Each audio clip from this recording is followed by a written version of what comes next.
জামালপুরের মাদারগঞ্জে মানবতার এক উজ্জ্বল দৃষ্টান্ত স্থাপন করলেন এমপি প্রার্থী সাদিকুর রহমান সিদ্দিকী শুভ। সামাজিক যোগাযোগ মাধ্যমে একটি পোস্টে জানতে পারেন, জোরখালী ইউনিয়নের মুসলিমাবাদ এলাকায় বাসিন্দা সোহরাব আলী সড়ক দুর্ঘটনায় একটি পা হারিয়েছেন। তার একমাত্র রুজির উৎস অটো গাড়িটিও চুরি হয়ে গেছে। খবর পেয়ে তাৎক্ষণিকভাবে সোহরাব আলীর পাশে দাঁড়ান শুভ সিদ্দিকী। এদিকে উপজেলার বাজিতেপাড়া বাজারে মহরম সলিমউদ্দিন সরকার মাঠে ওয়ার্ড বিএনপি ও আদারভিটা ইউনিয়ন বিএনপির আয়োজনে অনুষ্ঠিত হয় মহরম করিমুজ্জামান আকন্দ স্মৃতি ফুটবল টুর্নামেন্ট।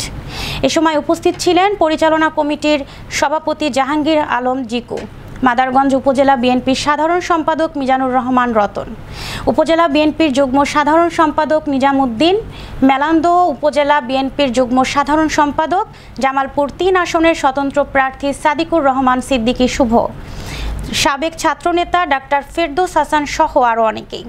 প্রতিদিনের নিয়মিত গণসংযোগের অংশ হিসেবে তিনি মুক্তি সংগ্রাম জাদুঘর পরিদর্শন করেন এবং কাপাসহাটিয়া এলাকায় একটি উঠান বৈঠকে অংশ নেন। দেশ ও এলাকার উন্নয়ন নিয়ে তিনি বিভিন্ন বিষয় তুলে ধরেন স্থানীয় ভোটারদের সামনে। এই মুক্তি সংগ্রাম জাদুঘর পরিদর্শন করে আমাদের কিছু উপলব্ধি আছে। আমরা ব্রিটিশ বিরোধী আন্দোলন থেকে শুরু করে 2024 সালের জুলাই আগস্টের আন্দোলন পর্যন্ত যত মানুষ ন্যায়ের পক্ষে বিদ্রোহ করেছেন তাদের সকলের প্রতি আমাদের সশস্ত্র সালাম।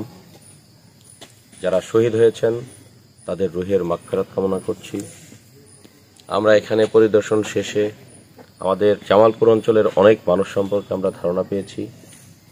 আমার দাদা আব্দুর রহমান সিদ্দিকী, উনি একজন ভাষা সৈনিক ছিলেন।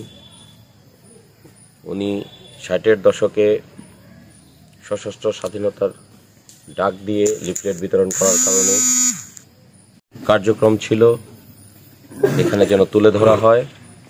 মুক্তিযুদ্ধ চলাকালীন সময়ে দৈনিক সংগ্রামী বাংলা নামে যে পত্রিকাটি ছিল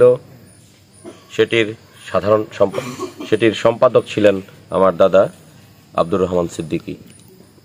সেই পত্রিকাটি এখনো আমাদের জাতীয় জাদুঘরে সংরক্ষিত আছে। আশা করি আমাদের এই অঞ্চলের মানুষ হিসেবে তার একটা কপি আমরা যেন এখানে রাখি।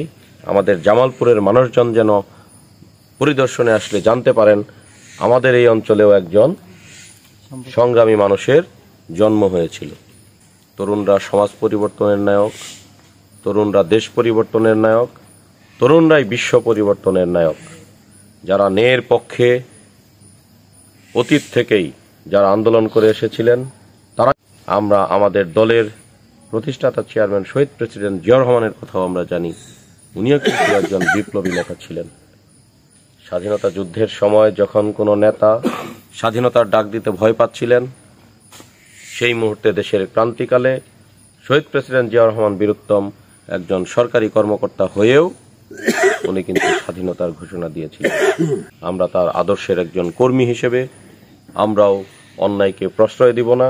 আমরা ন্যায়ের পক্ষে সব সময় অবস্থান নিব এবং বাংলাদেশের সকল মানুষকে অনুরোধ করব, আসুন আমরা বিভেদ ভুলে, আমরা দলমতের পার্থক্য ভুলে, আমরা ধর্মবর্ণের পার্থক্য ভুলে, আমরা সমতল পাহাড়ের পার্থক্য ভুলে যারা বাংলাদেশের পক্ষে অবস্থান নেয়, যারা বাংলাদেশের ভালো চায়, যারা জনগণের ভালো চায়, সকলকে একসাথে নিয়ে আমরা বাংলাদেশের পতাকাকে উঁচায় তুলে ধরি।